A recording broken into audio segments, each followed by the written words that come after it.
आप सबका स्वागत है पंजाब केसरी और नवोदय टाइम्स में। मैं हूं अमर और आज मेरे साथ है एशा देओल।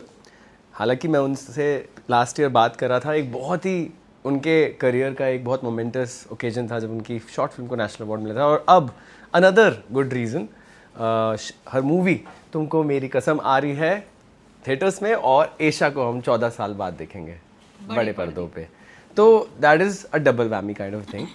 और मैंने देखा है आप मुझे लगता है, मेरा ओपिनियन है, मुझे लगता है आप काफ़ी सिलेक्टिव हो, चूज़ी हो काम को लेके। तो एज एन आर्टिस्ट जब आपके पास एक स्क्रिप्ट आती है तो आप किस तरीके से उसको गॉज करते हो कि यार ये चीज़ें हैं तो मैं हूँ, और अगर ये चीज़ें हैं, अगर ये डिलीवरेबल्स हैं तो then I am out of. जी बिल्कुल सही कहा आपने, क्योंकि आज की तारीख में बहुत ज़रूरी है सब सोचना, क्योंकि समय ऐसा है कि बहुत सारे फिल्म्स बनते बनते रिलीज़ नहीं होती है, और अगर सही हाथों में नहीं है तो इट कैन बैकफायर और मेहनत हमारा फिर ख़राब लगता है ना। तो सबसे ज़रूरी बात ये है, जो जब भी कोई स्क्रिप्ट आए पहले सिनॉप्सिस आता है, फिर उसमें कौन प्रोड्यूसर है कौन डायरेक्टर है, वो मेन चीज़ें होती हैं, क्योंकि उसमें मालूम पड़ जाता है कि इस इंसान में वो क्षमता है जी, वो फॉलो थ्रू करके फिल्म को अच्छी तरह से बना के सही जगह पे रिलीज़ करेगा या नहीं, वो सब भी देखना बहुत ज़रूरी है। और मेन मेरे लिए definitely story, as an audience जब मैं सुनती हूँ नरेशन को तो मुझे how much am I enjoying it, कितना मैं उसमें इन्वॉल्व हुई हूँ। एंड ऑफ कोर्स मेरा जो किरदार होगा उसमें कुछ स्ट्रॉन्ग चैलेंजिंग रोल्स, जहाँ पर कुछ मतलब का कुछ हो स्क्रिप्ट को आगे बढ़ाने में भी। बिल्कुल बिल्कुल। जैसे आप जैसे अभी कह रहे थे कि चैलेंजेस होते हैं, बहुत सारी मूवीज़ डब्बा बंद हो जाती हैं और थिएटर तक नहीं पहुंच पाती, पर मेहनत आर्टिस्ट उतनी करता है। जी बिल्कुल, चाहे हिट हो या फ्लॉप, क्योंकि रिजल्ट तो अपने हाथों में नहीं है। और आजकल सब कुछ एक कैंपेन वे में चलता है, जैसे पहले ट्रेलर लॉन्च होता है, फिर प्रमोशन, जैसे अपन प्रमोशन की स्टेज में है। एशा एज एन आर्टिस्ट अपने एंड से किस तरीके से अलग तरीके से प्रमोट करती है ताकि वो कुछ और लोगों तक पहुंच जाए, शायद वो आपके दोस्त हों, पड़ोसी हों?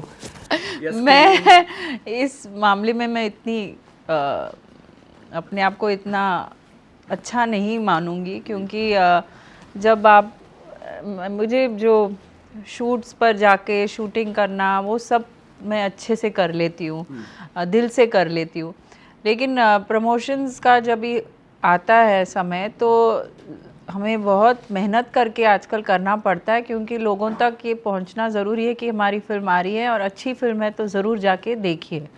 तो वहाँ पर as an artist we have to come in, तो I am trying my best to do as much as I can. तो अब जैसे 14 ईयर्स बाद बड़े पर्दे पे आ रही है, पर ऑब्वियसली आप बॉम्बे में रहते हो, आपको सारी इंडस्ट्री की बातें और ये सब मूवीज़ तो आप देखते ही होंगे। अभी 14 साल बाद आ रहे हैं, तो बिलीव्स क्या हैं कि यार ये चीज़ें एकदम टिक ऑफ है, और क्या एप्रीहेंशंस हैं ईशा के दिमाग में अभी जब वो सुबह उठते हैं, जब अभी रिलीज पास में आ रही है तो मन में क्या सवाल आता है? वो आता है नहीं, अभी कोई एप्रीहेंशन नहीं, अभी we put in our best, God will do the rest. Okay. And अभी जैसे सब कुछ बहुत सिस्टमाइज्ड है, बहुत सारी बातें होती है कि अभी वैनिटी वैन्स हैं एक्टर्स के लिए, सेट्स बहुत ही ज़्यादा प्रोफेशनल है, सब लोग टाइम पे सब चालू होता है, बहुत कॉर्पोरेट हो गया। हाँ बिल्कुल, कॉर्पोरेट्स आ गए हैं। बट मैं अगर आपसे पूछूं, जब आपने स्टार्ट किया था अर्ली 2000 और मिड 2000, वो कौन सी ऐसी चीज़ है जो आप मिस करते हो अभी, जो आप चाहते हो कि अब वो कम बैक करे? हाँ, मैं मिस जो करती हूँ, तब सोशल मीडिया नहीं होता था, ना ही पैप कल्चर था, वो बहुत ही एक सिंपल टाइम था और हमें लोग इतने इजीली देख नहीं पाते थे, मिल नहीं पाते थे, एक फ्रीडम था, एक सिंप्लिसिटी था। और हमारे फिल्म्स जितने भी हमने काम किया है वो we were never social media stars, we were just stars, we acted in films and our films released and we reached villages, we reached the heart of India through those films and we managed to do that. Like आज भी मैं किधर भी जाऊंगी तो लोग मुझे पहचानते हैं, लोग without that heavy promotion, without all that. तो वो मैं बहुत मिस करती हूँ, सच्ची बोलूँ तो। ये भी अच्छा है, एक अच्छा मीडियम है to connect with your fans and all. या अब आजकल मैन्युफैक्चर्ड स्टारडम है, या है ना? तब बहुत ऑर्गेनिक था।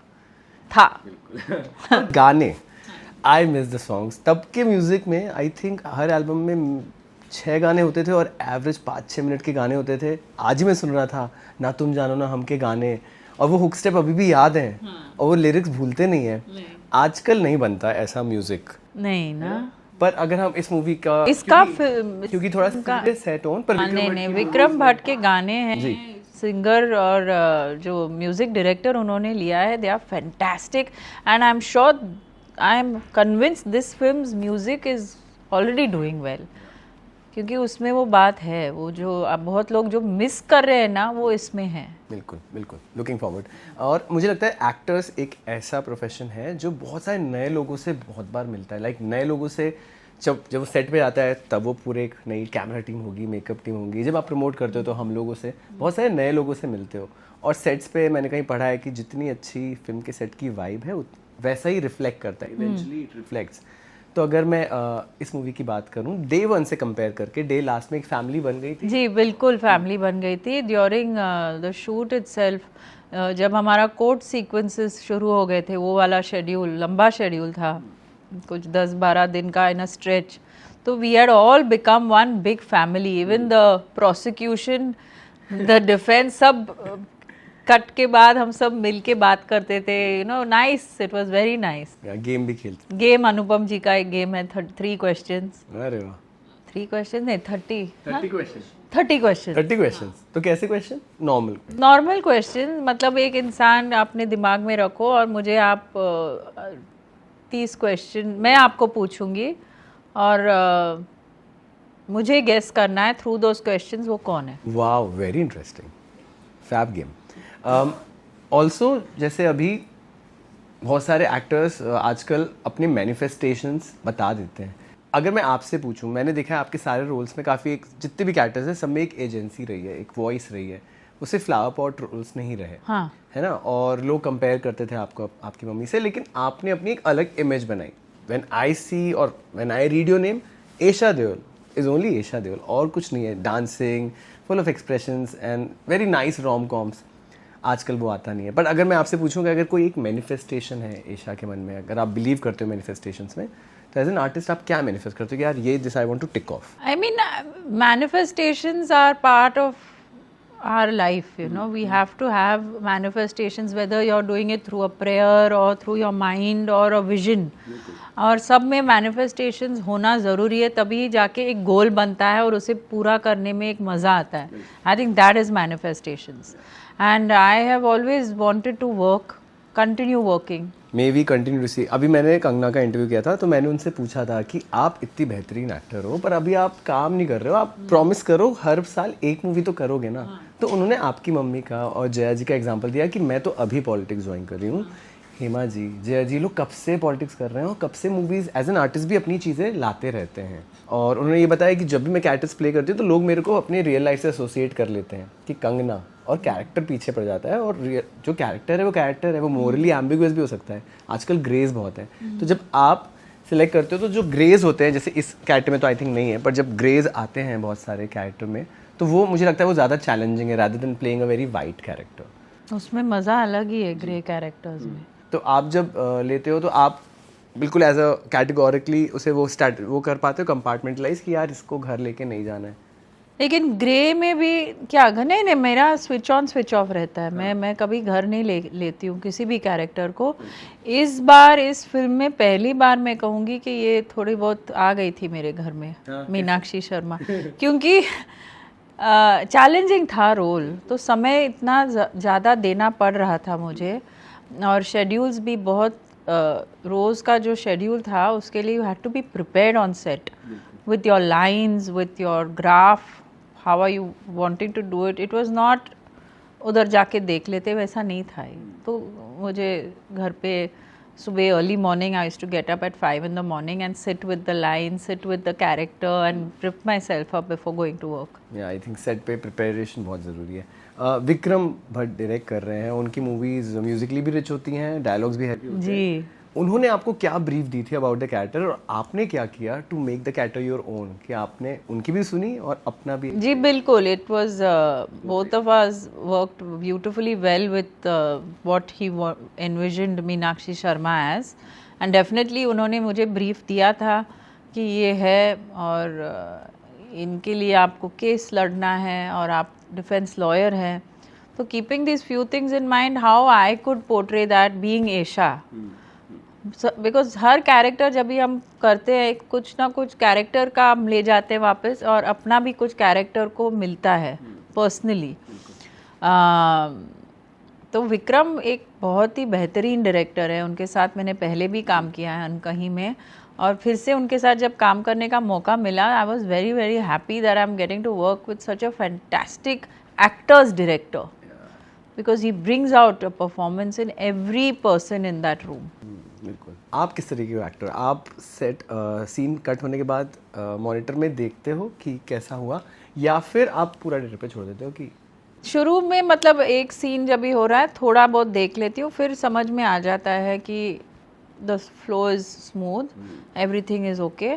उसे ज़्यादा देख दे के भी फिर थोड़ा मेरे लिए डिस्ट्रैक्शन हो जाता है। True true. और आजकल री रिलीजेस का ट्रेंड है, आजकल मूवीज री रिलीज ज़्यादा हो रही हैं, तो और जेनजी ऑडियंस को बहुत सारी मूवी देखने को मिल रही है। आई रिमेंबर वीर ज़ारा आई थी, मेरी फेवरेट फिल्म है, तो मैं लेके गया था अपने दोस्तों को, उन्होंने देखी नहीं थी वीर ज़ारा। हाँ जी, बहुत ज़रूरी है उन्हें इन सारे फिल्म्स को देखने के लिए। बिल्कुल। तो मैं अगर आपसे पूछूं आपकी कोई एक मूवी जो आप चाहते हो री रिलीज हो जाए ताकि ये जेनजी जी, ये बात बहुत हो रही है आजकल और सब कह रहे हैं कि Dhoom should be re release because the Gen Z will enjoy it a lot. बिल्कुल बिल्कुल, वो कंप्लीट एंटरटेनर थी।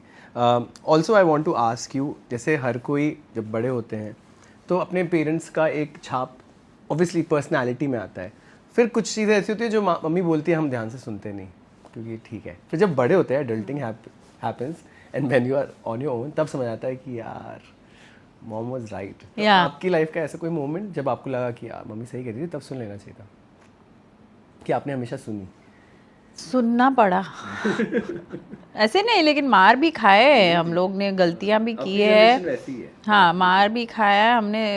हमारा जनरेशन बहुत ही एक्सपेरिमेंटल था क्योंकि हमारा जनरेशन ने इंटरनेट देखा पहली बार, then from cassette tapes to CD to we seen pen drive, तो we were in that we wanted to experiment with a lot of things in life, तो वहाँ पे मार तो खाया है। बिल्कुल बिल्कुल, मुझे भी लगता है हमारी जनरेशन, वो मैंने कहीं पढ़ा भी था कि सबसे ज़्यादा ट्रांजिशन हम ही ने या बिल्कुल द मिलेनियल्स। या बिल्कुल, क्योंकि दादी दादा की जनरेशन मम्मी पापा की ऑलमोस्ट सेम ही है। हाँ। कमिंग टू योर मदर, अभी सब लोग काम कर रहे हैं, आई एम श्योर उनको बहुत स्क्रिप्ट आती होंगी, आप उनको कोई बोलते हो कि चलो मेरे साथ चलो सेट पर, आप भी करो? क्योंकि उन्हें काम करना बहुत पसंद है और वो सोच रहे हैं कि उन्हें सही स्क्रिप्ट क्यों नहीं मिल रहा है। She is very interested in working. Of course वो एक एमपी है मथुरा के और वो काम उन्हें बहुत पसंद है, मगर साथ साथ में वो उनका मन में है कि वो साल में एटलीस्ट एक अच्छा फिल्म करे। तो मतलब स्क्रिप्ट पढ़ रहे हैं वो, है ना? अच्छा स्क्रिप्ट देना कोई, हाँ प्लीज, फिर पढ़ेंगे, नहीं तो नहीं पढ़ेंगे। बिल्कुल। और आपके साइड से, जैसे मैंने कंगना से पूछा, आपसे भी आप प्रॉमिस करो कितनी मूवी, साल में एक मूवी तो आप करोगे ना? हाँ है ना? हाँ, एक नहीं दो करूँगी। 2 करो। तो अभी आफ्टर तुमको मेरी कसम, क्या मूवीज रेडी है जिनके बारे में आप बात कर सकते हो जी, वेब शोज जो आने वाला है? There are 2 films. एक पैन इंडिया फिल्म है with it's called SYG. It's with Sanju sir. Oh wow. And then there is another film with Vikram Bhatt. Oh, another one. Okay, awesome. Which I can mention to you openly. Genres? एक तो pan India period drama. जी, एक period है, period action है, और ये भी sort of period ही है। Okay, awesome. I wish you all the best. Thank for this you. film and I hope मैं आपको हर साल 2-3 बार तो बिल्कुल, ज़रूर। बिल्कुल। Thank you. Thank you.